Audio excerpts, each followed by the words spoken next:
vamos voltar a tratar de um tema que está em todas as rodas de conversas entre os pecuaristas: a produção sustentável de carne bovina aqui no Brasil. Muitas fazendas já se tornaram referência internacional neste tema. Podemos citar aqui várias delas, principalmente as mais de 60 propriedades integrantes da Liga do Araguaia, movimento de produtores lá do interior de Mato Grosso, onde os pecuaristas buscam a adoção de práticas sustentáveis, promovendo um robusto desenvolvimento sócio e econômico na região onde atuam. Estas fazendas produzem carne de altíssima qualidade, adotando as melhores práticas agropecuárias que se tem conhecimento. Somente para você ter uma ideia dos benefícios de uma produção sustentável, já tem fazenda que conseguiu reduzir em 16% a sua área de pastagem e, mesmo assim, aumentou em 170% a produtividade do local. E como os fazendeiros que ainda não se atentaram para as questões sustentáveis podem começar uma nova era nas suas propriedades? O que de novo temos a respeito do assunto? Ele, que foi um dos fundadores da Liga do Araguaia, onde atuou por cerca de 10 anos em diversos projetos, hoje toca carreira solo, auxiliando vários grupos de pecuaristas a seguirem o mesmo caminho. É claro que eu estou falando do engenheiro agrônomo José Carlos Pedreira de Freitas, que vem nos visitar ao vivo aqui nesta manhã, início de dia, início de ano, né? Pedreira, muito bom dia, obrigado pela visita. Você estava fazendo falta aqui no Giro, rapaz. Por que você demorou para vir aqui visitar nós? Ô Mauro, é uma honra, é uma alegria estar no Giro do Boi. Vocês são os pauteiros. Quer dizer, assunto que é tratado no Giro do Boi vira assunto do segmento do setor. E vocês vão na ponta, vocês vão no mundo real, na prática, mostrando o que está sendo feito, mostrando o que eu costumo chamar as nossas virtudes naturais, que são desconhecidas, que não são consideradas. De modo que é uma alegria voltar aqui ao Canal Rural. Estou sempre à disposição de vocês, Mauro, para tentar mostrar um pouco para o pessoal essa agenda e a importância da gente avançar nela, né, Mauro? É verdade, Pedreiro. Eu estou para ver um dos profissionais mais atuantes na produção de carne sustentável do que esse caboclo aqui que está do meu lado, pessoal. É impressionante. Ele dorme estudando prática, ele acorda pensando em algo que possa melhorar cada vez mais a produção de carne com excelência, a produção de carne respeitando o ecossistema, enfim. E não é à toa, né?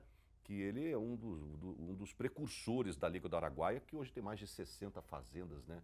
Fazendas assim que promoveram um desenvolvimento robusto, social, econômico, enfim, nessas áreas onde essas propriedades estão localizadas, principalmente ali no Vale do Araguaia, né? Mas, Pedreiro, vamos rapidamente aqui, daqui a pouco ele vai fazer uma mini palestra para a gente aqui, pessoal, falando das vantagens, né, de você produzir sustentavelmente. Fazendo um rápido balanço do ano passado, já que nós estamos no início de 25, na área de sustentabilidade na pecuária de corte, avançamos, na sua opinião? Ô Mauro, duas questões são centrais nessa sua pergunta. O que faz avançar essa agenda e o que segura essa agenda? Dois fatores. O primeiro é o mercado. O mercado é a exigência progressiva e a gente está vendo aí, né? Nós estamos sentindo na pele essas questões. Verdade. Quer dizer, cada vez mais, tanto o mercado internacional como também o mercado interno, vem exigindo um conjunto de atributos na nossa carne, na nossa pecuária, que vem cobrando isso do setor. Quer dizer, se nós não avançarmos nessa agenda, a partir das demandas do mercado, que são crescentes em relação à sustentabilidade, nós vamos ficar para fora. Nós vamos ficar de fora. Não é à toa, né, Mauro, que a Embrapa Gado de Corte, lá de Campo Grande, os nossos queridos amigos lá da Embrapa Gado de Corte, já mostraram de que em 15 anos, 50% dos pecuaristas deixarão de sê-lo. Não serão mais pecuaristas. E por quê? Estão falando aí alguma coisa, 1.800.000 pecuaristas do Brasil, alguma coisa parecida. Eles vão deixar a profissão. 50% disso deixa de ser pecuarista porque não conseguiu acompanhar as exigências do mercado. Por exemplo, as novas exigências do mercado. rastreabilidade, Tem sustentabilidade. toda essa discussão de pecuária regenerativa, agricultura regenerativa, rastreabilidade, bioinsumos, integração lavoura-pecuária e floresta. E não adianta, Mauro. O mercado está dizendo o seguinte: eu compro se eu souber de onde veio e como foi produzido. Isso é um pré-requisito do mercado. Se o cara não fizer isso, ele vai estar fora. Ele vai ficando fora. Ele não vai conseguir vender o produto dele. O vizinho dele que faz, compra a fazenda dele. E vai embora e você está vendo. E não é uma questão da indústria. A indústria está demandando isso porque o mercado está demandando da indústria. Então ela vem e diz, gente, se eu não tiver um produto com esses atributos, eu não vou conseguir vender. Então essa é a primeira razão que faz com que essa agenda ande nesse sentido. Esses últimos anos a agenda avançou bastante. Sustentabilidade da pecuária avançou muito porque o mercado tem pedido cada vez mais. A segunda questão é que ninguém é verde no vermelho. Nós falamos isso a vida inteira. Quer dizer, um setor que viveu as dificuldades que viveu nesses últimos anos, os anos mais recentes, claro, não tinha margem suficiente para promover os avanços, os investimentos que essa produção mais sustentável requer. Então, olhando o mercado e olhando a conjuntura, as margens de preço no setor, você tem essa agenda avançando mais ou avançando menos. Perfeito. Bom, o Pedreira preparou com muito carinho para você, milhões de pecuaristas que nos assistem no Brasil e no mundo nesse exato momento, um breve relato sobre a importância da sustentabilidade nos agronegócios, né? E de forma que no final, eu tenho certeza absoluta que você vai ter que tomar uma decisão. Ou você faz, ou você faz. Não vai ter outra alternativa. E as justificativas estão nesses slides que ele vai mostrar para a gente agora. Vai passando, por favor. A sustentabilidade nos agronegócios, agrosustentável. Algumas imagens aí. Aí, a hora que a gente chegar num slide lá que apresenta alguns números, o Pedreira vai explicar com mais riqueza de detalhes. Olha a diferença aí, gente. Lá de Pameri, terra querida. Vamos lá. Fica à vontade lá. Taxa de desmatamento versus rebanho de 1990 até o ano retrasado, o Pedreira. Isso aí, Mauro, é para desmistificar essa história de que nós temos a ver com desmatamento. Quer dizer, nos últimos 30 anos, nós aumentamos a produção em 150% e reduzimos a área em 14,6%. Quer dizer, para você ter uma ideia, nós não precisamos de abrir área para aumentar a produção de carne no Brasil. E isto está evidenciado por esses números, isso está evidenciado por esses indicadores e todos, que colocam por terra essa história de que o pecuarista é responsável por desmatamento. Nós não precisamos derrubar nenhum hectare. Não é por outra razão que nós temos alguma coisa com 40 milhões de hectares degradados que nós podemos colocar a serviço da pecuária sem precisar derrubar um pau de O árvore. dia que a gente arrumar essas áreas degradadas, ninguém segura mais a gente, né? Mas Maurício Nogueira tem uns dados aí, ó, que você trouxe para a gente sobre a redução das áreas de pastagens e o aumento da produtividade e o efeito poupa-terra, desse slide que está aí na tela. Não tem jeito, é só intensificar o trem que o trem vai de vento e popa, né, Pedreira? não tem dúvida, você está vendo, esses são os dados reais, quer dizer, nós reduzimos 16% na área de pastagem, estamos com 160 milhões de hectares, aumentando 170% a produtividade. 32 anos. E se nós tivéssemos a mesma produtividade, Mauro, que nós tínhamos há 30 anos atrás, nós precisaríamos de 440 milhões de hectares. A gente poupou 280 milhões de hectares com a nossa eficiência, né? Você está vendo? Com a exigência crescente que os mercados vêm tomando e com a capacidade do nosso pecuarista de avançar nessa agenda. Mas eu quero voltar um pouquinho, Mauro, no primeiro slide, que eu acho importante deixar essa mensagem para os nossos amigos pecuaristas. Volta para o primeiro slide, que é o slide do mensageiro. Ah, que veio trazer um recado. Eu venho. O primeiro slide, o anterior, o outro. Esse aí, esse é o mensageiro que vai trazer um recado para nós agora. Ô, Mauro, qual é o recado dele? 440 antes de Cristo. Tem 2.500 anos atrás. Sófocles um dramaturgo grego fez uma peça de teatro chamado Antígona. Nessa peça tinha um mensageiro.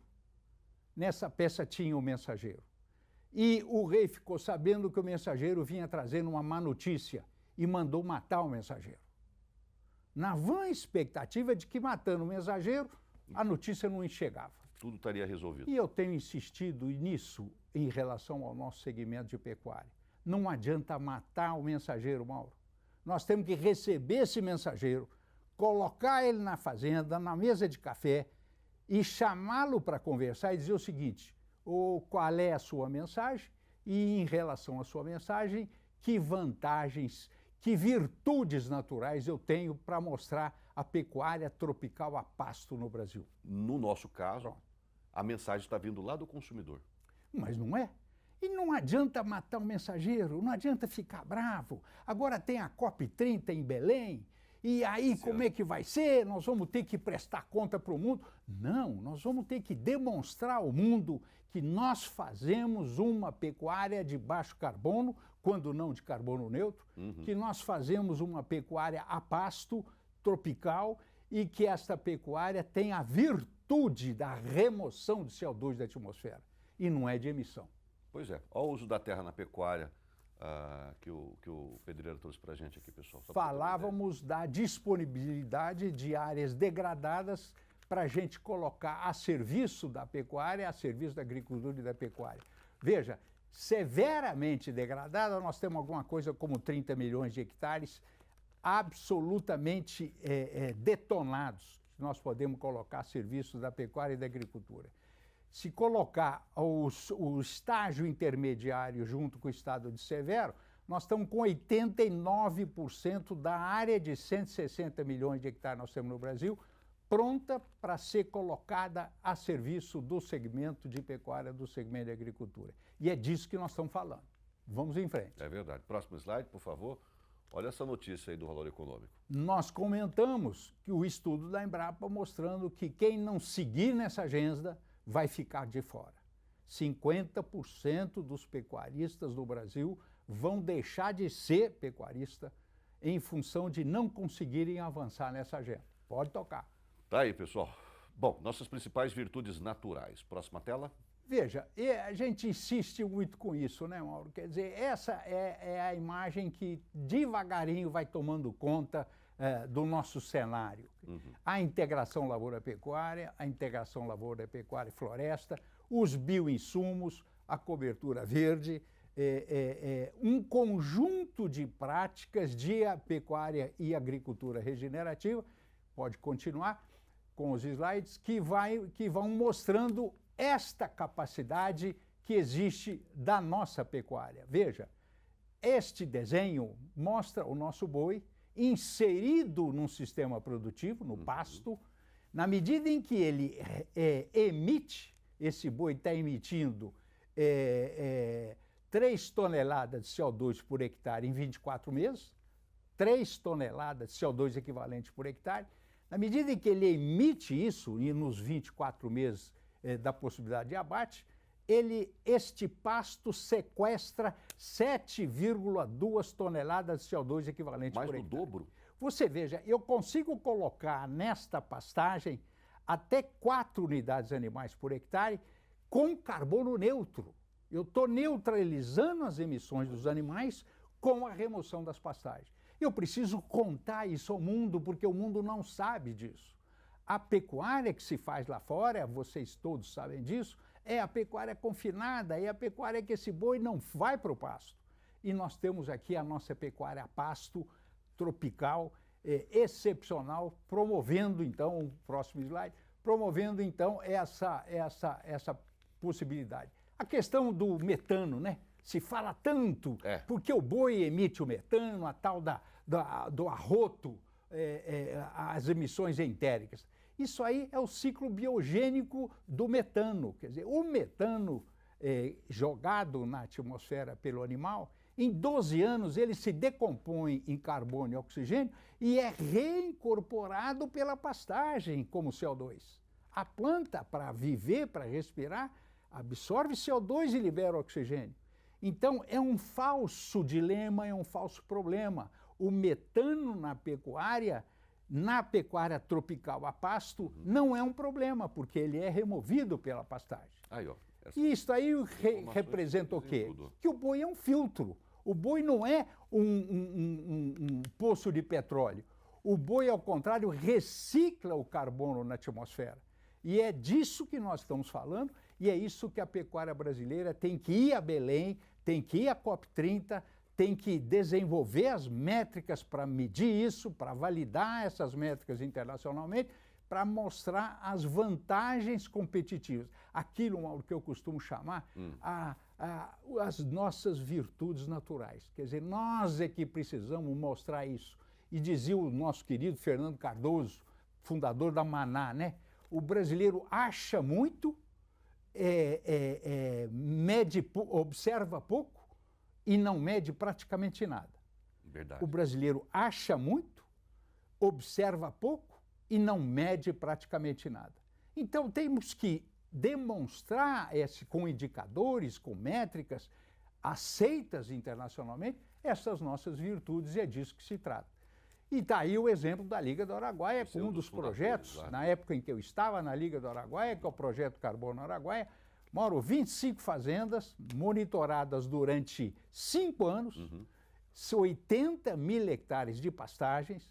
Essas 25 fazendas reduziram as emissões em 280 mil toneladas equivalentes de CO2 equivalente. Olha só. Então, você veja, isso é métrica, isso é medição, isso é uma demonstração das nossas virtudes. Com base em quê? Em respeito ao capim? Quais foram as práticas que mais fizeram reduzir essas emissões ao longo desse tempo? A prática que mais contribui para a redução é a redução da idade de abate. Idade de abate. Porque, eu falo claro, esse tempo todo. Você reduz a idade de abate, você está diminuindo o tempo que esse boi está emitindo. Agora, na medida em que eu intensifico as pastagens, eu aumento a velocidade da remoção. Eu estou tirando mais carbono da atmosfera. Então, na medida em que eu intensifico a pastagem, eu também estou contribuindo com isso. Na medida em que eu adoto bioinsumo na propriedade, deixo de utilizar insumo sintético e com emissões de nitrato, etc., também estou contribuindo para a redução. Então, é um conjunto de práticas que mostram as virtudes da pecuária tropical a pasto no Brasil. Bom, você também acompanhou algumas propriedades, mais de 100, né? Um projeto, se não me engano, da Fundação Getúlio Vargas. Me conta um pouco sobre esse projeto aí. Esse estudo da Fundação, do Centro de Agronegócio da Fundação Getúlio Vargas, acompanhou 103 propriedades fornecedoras da Friboi. 31% das propriedades analisadas removiam mais do que emitiam. Então, nós estamos falando, não é de baixo carbono, nós estamos falando de superávit em relação à remoção. Eu removo mais do que eu emito. E é disso que nós estamos tratando. Isto feito com metodologia do GHG Protocolo Agrícola, isto feito com métricas reconhecidas internacionalmente, com uma dificuldade. Nós estamos adotando para esses nossos estudos os fatores de emissão e remoção da pecuária tropical, a nossa pecuária. Só que o mundo não conhece esses fatores e não reconhece esses fatores. É preciso espalhar essa notícia. E eu preciso espalhar essa notícia e preciso demonstrar. Nós precisamos ser mensageiros também dessa prática sustentável nossa. Nós somos mensageiros disso. Nós temos as redes sociais aí que rodam o mundo todo. Então vai lá, faça uma prática sustentável na sua fazenda, registra, mostra e joga lá no Instagram, no Facebook, sei lá onde for, para todo mundo ver. Você falou tudo, né, Mauro. E eu digo para os nossos pesquisadores da Embrapa, publiquem os trabalhos. Outro dia, um pesquisador me dizia, Pedreira, eu não tenho 50 mil reais para publicar o resultado desse trabalho internacionalmente. Você imagina a deficiência, a precariedade disso. Os fatores de emissão de gás de efeito de estufa e de remoção do Brasil, nos trópicos, ainda não são reconhecidos internacionalmente, porque nós ainda não conseguimos validar esses fatores. E essas 3 perguntas aí você deve fazer o tempo todo. para si próprio, pessoal. Qual o impacto da pecuária na cultura e na economia de países no mundo, né? De países no mundo todo? Qual o impacto da pecuária na alimentação da população mundial? Qual o impacto da pecuária no clima? Se a gente tivesse essas perguntas, isso o tempo todo, né? A gente Tem um documentário, viu, Mauro? Chamado World Without Cow. O mundo sem a vaca, o mundo sem o boi. Como seria esse mundo? Como seria esse mundo? E eu costumo responder essa pergunta com essas 3 questões que você acabou de colocar. Eu preciso examinar o impacto da atividade da pecuária na alimentação do mundo, na oferta de proteína, no acesso à proteína. Eu tenho que examinar a perspectiva da pecuária na inclusão econômica e social, e eu preciso olhar isso do ponto de vista do desenvolvimento. E como a gente costuma dizer, a ciência já respondeu. Estou aqui trazendo alguns primeiros dados sobre isso. A ciência já respondeu os benefícios da pecuária. A questão agora é política e econômica. É preciso o mundo olhar a pecuária que se faz nos trópicos, aqui no Brasil, para a gente conseguir avançar nessa agenda, Mauro. Maravilha. Tanto de gente no Brasil e no mundo te mandando um abraço. Deixa essa... O pessoal está pedindo o contato aqui do Pedreira, pessoal. Já deixa essa tela aí. Enquanto isso, olha as pessoas te mandando um abraço. Ney Silva, de Juína, Mato Grosso. André Nascimento, lá de Campos, no Rio de Janeiro. Omo Essu, Ricardo Costa, do Ceará. Gismagno Vieira, de Sergipe. Vitor Stefano, de Santa Maria, Rio Grande do Sul. Zé Camilo, de Salvador. William Vidal, lá de Limeira, São Paulo. Osmar Siqueira, de Bela Vista, de Goiás. Povo deslumbrado com as suas explicações aqui, ó. Reinaldo Lúcio, Claudemir Rosa, de São José dos Campos, aqui no Vale do Paraíba. Lucas Monteiro, lá de Minas Gerais. Felipe Boteiro, o Zé Flávio de Sorriso. Professor Gilberto, de Botucatu. Francisco Faidiga, de Porã, Paraná. Pessoal das Minas Gerais também aqui, ó. Todo mundo. Luiz Moreira, de Minas Gerais. Pessoal de Mato Grosso também. Quem que está aqui comigo? Washington, grande Washington. Pessoal do Rio de Janeiro, Góis. Pessoal aqui, o Edson, lá do Paraná também. Pessoal do Tucumã, no Pará, Ribamar. Pessoal aqui de São Paulo. Lá da Bahia. Do Maranhão. O Wellington Cordão, do Goiás. Pessoal de Brasília também. Enfim, todo mundo te manda. Um abraço aqui pro Felisberto Said. Ele é lá de Moçambique. Um abraço pro pessoal da África. Te mandando um abraço também. Todo mundo ligadinho, o Brasil e o mundo, né? Mauro, é uma beleza ouvir isso, né, Mauro? Queria te agradecer. O pecuarista do lado da ciência, do lado da Embrapa, do pesquisador, promovendo essa transformação que a gente acompanha hoje no Brasil, na nossa pecuária. E, gente, é preciso avançar. Quem não avançar vai ficar de fora e vai perder essa oportunidade. E precisamos ser o mensageiro para o mundo todo que vai estar em novembro, lá em Belém, na COP30. Tá? É lá que a gente precisa chegar e falar assim, ó, é essa carne que você está comendo, essa carne sustentável, essa carne produzida com respeito às pessoas, com respeito à natureza. Tá? Vamos unir forças nesse finalzinho de ano agora. O mundo todo vai estar aqui, o mundo todo vai estar de olho no Brasil e vamos mostrar que a nossa carne ela é a melhor do mundo, sim. Isso, Mauro. Obrigado, e não adianta, Mauro, matar um mensageiro. Não. Vamos convidá-lo para um café da manhã e vamos mostrar para ele as nossas churrasco. Bom, não é verdade? Vamos convidar ele para um churrasco. Vamos comer um churrasco de meio sangue Angus com Nelore e pronto. Tá certo. Obrigado, Pedreira. Foi um prazer, viu, Mauro? Prazer todo nosso, viu? A casa é sua. Sempre que precisar e parabéns pelo programa, pela maravilha de trabalho que vocês vêm fazendo aqui no Canal Rural para o setor. Nós que agradecemos o pecuarista também. Muito obrigado.